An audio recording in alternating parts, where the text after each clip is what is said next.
네, 이어서 세 번째 Q&A입니다. 코로나19 소식 자세히 더 분석해 보겠습니다.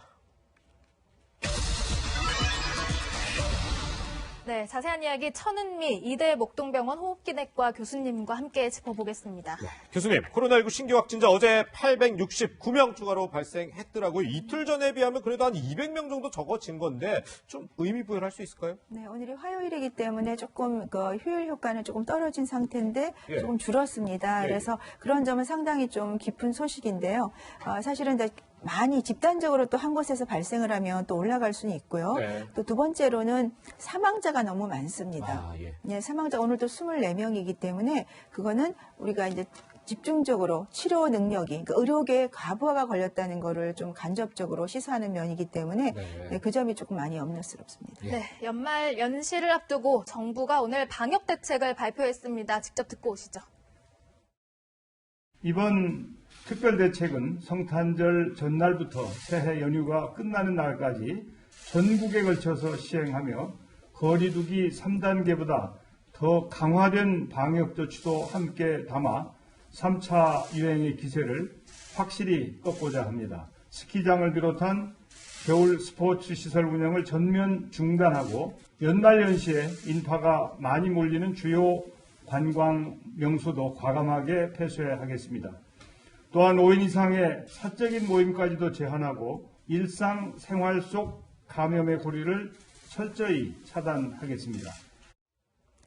네, 교수님, 저희가 오늘 정부가 발표한 방역 대책을 간단하게 그래픽으로 준비를 해봤는데 어쨌든 정부의 메시지, 가장 강력하게 주고 싶어하는 메시지가 뭘까요? 모이지 말라는 거죠. 모이지 말라는 거. 연말 연시에는 가족 모임 외에는 이런 뭐 송년회, 동창회, 동문회 이런 굉장히 많지 않습니까? 네, 그렇죠. 그러니까 불특정 다수가 만나면 무증상 감염자의 전파가 될 수 있다. 예. 그래서 3단계가 아니지만 3단계보다 더 강력한 5인 이상의 모임 제한이죠. 그리고 그것을 이제는 수도권뿐 아니라 전국으로 확산을 하는 거기 때문에 지방으로 이동 제한까지 포함을 한다고 생각합니다. 네, 그렇군요.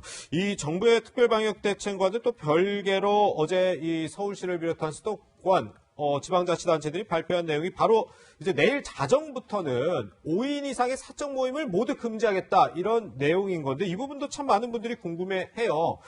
아니 가족도 5인 이상의 가족이 있을 수 있잖아요. 그러면 5인 가족이 밥 같이 먹으면 안 된다는 뜻은 아닌 거죠? 네, 그런 건 아니죠. 아, 예. 가족 간끼리 특히 이제 주민등록 있잖아요. 거기에 그렇죠. 가족 관계가 성립이 되는 경우는 상관이 없죠. 그냥 가족 10명도 있을 수는 있죠. 그렇죠. 네, 그런 경우는 상관이 없지만 네. 수도권에서는 안 되고 또 수도권에 계신 분이 비수도권으로 가서도 5인 이상 모이면 안 되는 거죠. 예. 그런데 뭐 가족이라고 하는 의미로 따져봤을 때 연말에 또 연시에 할아버지 할머니 만날 수도 있고 따로 살고 있는 네. 부모님 만날 수도 있는데 이거는 어떻게 되는 거예요? 그 정도는 가능하겠죠. 부모님을 찾아가거나. 근데 예. 이제 그런 경우도 가능하면 많이 모이게 되면 분명히 가족 중에도 무증상 감염자가 있을 수 있으니까 예. 한 번에 모이지 마시고 조금씩 모이는 게 좋을 것 5명 같습니다. 아래로. 예, 그렇군요. 네, 어쨌든 사람이 많이 모이지 말라는 게 정부의 메시지인 것 같습니다. 그런데 만약에 수도권에서 다른 지역으로 가서 모이는 거는 또 안 되는 거죠? 그것도 안 됩니다. 네. 수도권이 비수도권으로 가서도 절대 안 되고 하여튼 5인 이상은 무조건 모이지 말라는 얘기죠. 근데 다중이용시설은 이용을 또 하실 수가 있죠. 아, 그래요? 백화점이라든지 그렇기 때문에 이동 제한도 분명히 꼭 필요할 것 같고요. 예. 사실은 이 5인 이상 모이지 말라는 건 굉장히 강력한 조치인데 우리가 직장 생활 중에 감염이 많이 되기 때문에 예. 저는 이런 연휴 기간 동안에는 재택근무를 좀 회사마다 조금 강력히 권고를 해주시면 도움이 많이 될 것 같습니다. 네. 네. 결혼식이나 장례식 같은 경우는 이제 참석자 50인 이하 기존의 조치를 좀 유지하면서 일부 예외는 있기는 합니다. 네. 네. 백신 이어서 이야기로 한번 넘어가 보려고 합니다.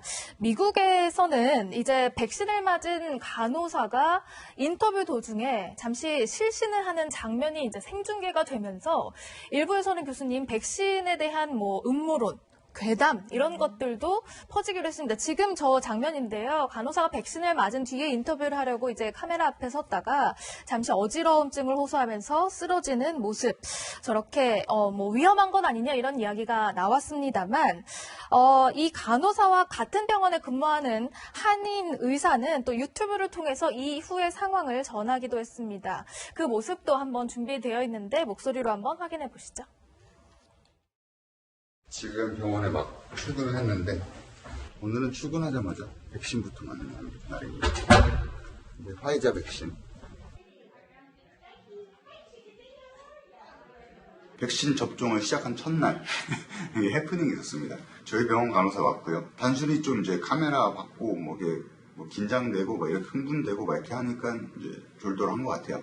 그 간호사는 이제 멀쩡하게 다시 일어나가지고 집에 잘 갔고요. 그 다음날 또 출근 잘 했습니다. 이제 확인해 봤는데 뭐 멀쩡합니다. 빨개지지도 않았고 붓지도 않았고 뭐 아프지도 않고 뭐 괜찮아요. 오히려 플루 백신보다 나은 것 같은데요.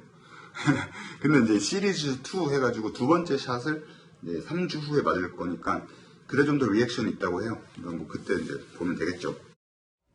네, 간호사가 백신 접종 이후 인터뷰 도중에 실신하는 모습이 공개되면서 위험한 건 아니냐 했지만 또 다른 뭐 주장도 있는데 전문가로서 어떻게 보셨어요? 보통 신경계 과민증이 있으면 주사를 맞다가 기절하는 경우가 가끔 있어요. 피 뽑다가 병원에서 기절하는 경우도 있거든요. 아, 이게 꼭 이번 코로나 백신이 아니, 아니더라고요. 그게 아니라 이제 약간 뭐 바늘이 들어가거나 예. 통증이 들어가면 이렇게 기절을 해요. 그래서 바로 일어나서 간 거고 저거는 백신의 부작용은 아니고 그 개인의 약간 신경계의 그런 과민 증상이라고 생각이 들고요. 예. 지금 미국에서만 일주일 동안 27만 명 접종했는데 네. 알레르기 반응만 6명 정도 나왔고요. 임상 3상에서도 화이자나 모더나 백신은 큰 부작용이 없었기 때문에 저는 뭐 백신의 부작용에 대해서 너무 걱정하지 마시고 앞으로도 어느 정도 우리 관찰 기간이 있기 때문에 예. 저는 걱정을 안 해도 될 것 같습니다. 네. 예. 그런데 이런 백신 부작용에 대해서 김태년 더불어민주당 원내대표는 이런 얘기를 하기도 했습니다. 어떤 얘기인지 한번 직접 들어보시죠.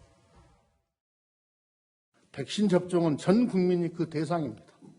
그래서 안전성을 최대한 검증하고 접종하는 것이 원칙입니다. 미국은 확진자 수 1,800만 명에 사망자 30만 명, 일일 신규 확진자 20만 명 이상으로 백신 접종만이 유일한 방역 조치인 나라입니다. 백신 접종 후에 알레르기 반응이나 안면마비 이런 부작용이 있었다는 경우도 지금 보도가 되고 있지 않습니까?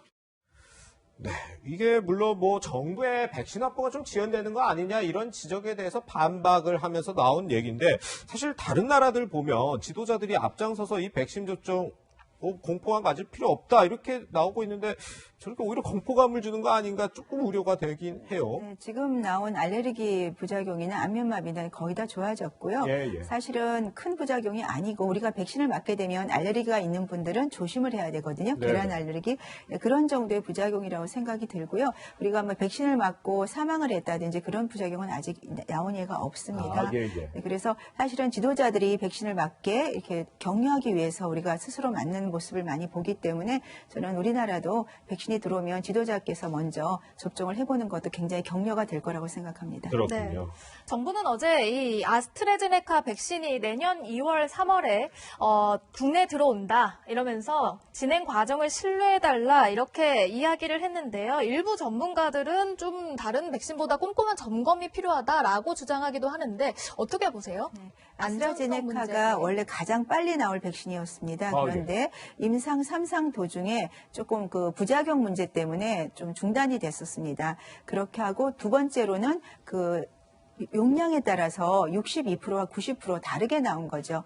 유효율이. 그러니까 이것을 설명을 해야 되는 거죠. 그러니까 유효율이 다르게 나온 점과 부작용에 대해서 FDA에서 다시 한번 추가 임상을 요구를 했기 때문에 추가 임상에 시간이 걸리고 아마 내년 초가 되면 임상이 끝나면 다시 한번 검토를 거쳐서 승인을 받을 거기 때문에 네. 지금 나온 모더나 화이자 백신보다는 임상 과정에서 조금 문제가 있었던 것은 사실입니다. 현재로서는 그렇다는 얘기죠. 네. 예.